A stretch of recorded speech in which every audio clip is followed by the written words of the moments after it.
So is Gordon Hayward. I mean, Gordon Hayward really didn't have. They really had a team. Remember, that Utah Jazz team is no joke. It's really no joke. When Gordon Hayward was on the Utah Jazz team. But anywho, the Celtics are a very dangerous team.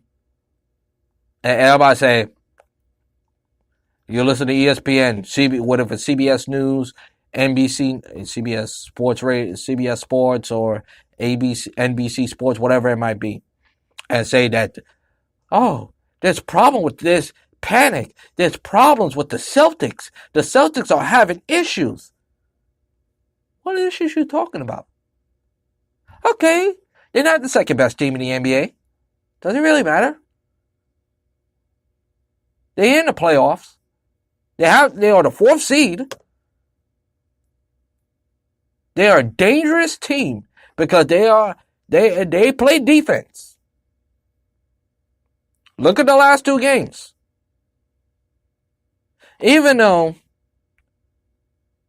I don't know what in the last possession of the game last night with the Pacers and the Celtics, I don't know what the Pacers were doing. I have no idea. You could ask me $1 billion question. Where Matthews was throwing that ball to, I have no idea. But they have guys that have no experience. They would have won the game anyway, but this is when it comes to the playoffs, I believe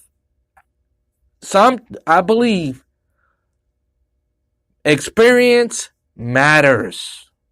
When you have experience in a game like this, in the game we saw last night, your team will prevail all the time. Even though Pacers scored late, even though they dominated throughout the middle of the third quarter, but the Celtics took the game over, and the rest is and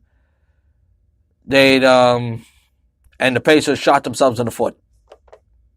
There you go. That's how the Celtics win. There you go. Simple as that. Celtics are a more superior team.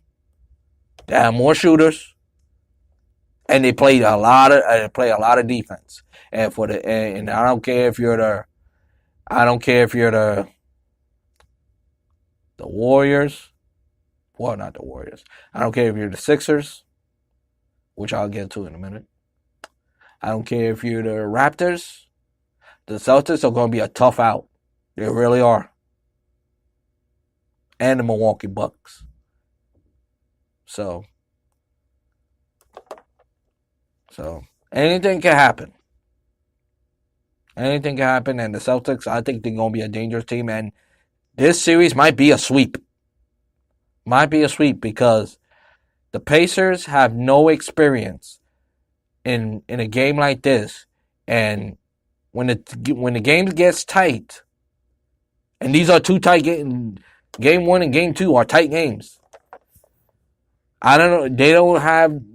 The coach don't have experience or how they're going to make adjustments, or do they learn from that possession? That's what we're going to find out in game number 3 Friday, tomorrow night, 8:30. As for the Rockets is just toying with the Utah Jazz. I ain't gonna pay that game no mind.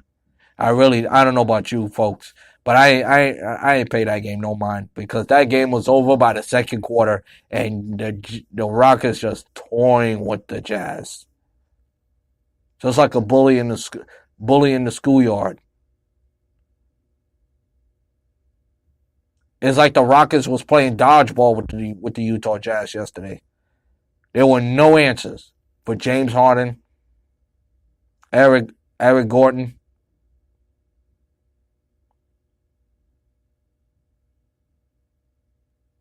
Clint Capela looked like Dikembe Mutombo.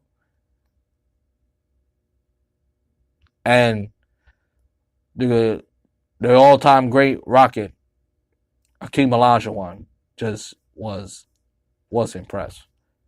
Was impressed by James Harden. And in the result, Rockets win by 30, 40 points. I think it was about 30 points. I'm not going to say 40, but it was a big ass lead. That's all you need to know. Nothing more, nothing less. That's all I can say. But tonight, right down the street, not too far from where we at today.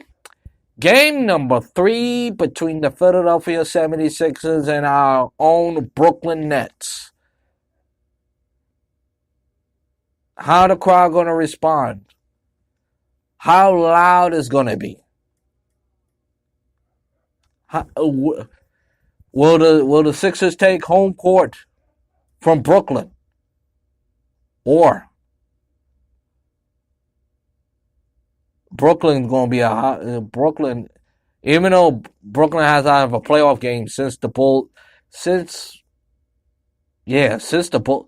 hard to believe it's been the last time they faced the Bull. Their last home playoff game was against the Chicago Bulls, and it was a madhouse, and I expect it to be a madhouse the next 2 games, game 3 or 4, and I think this is a big series, no question about it for the Brooklyn Nets.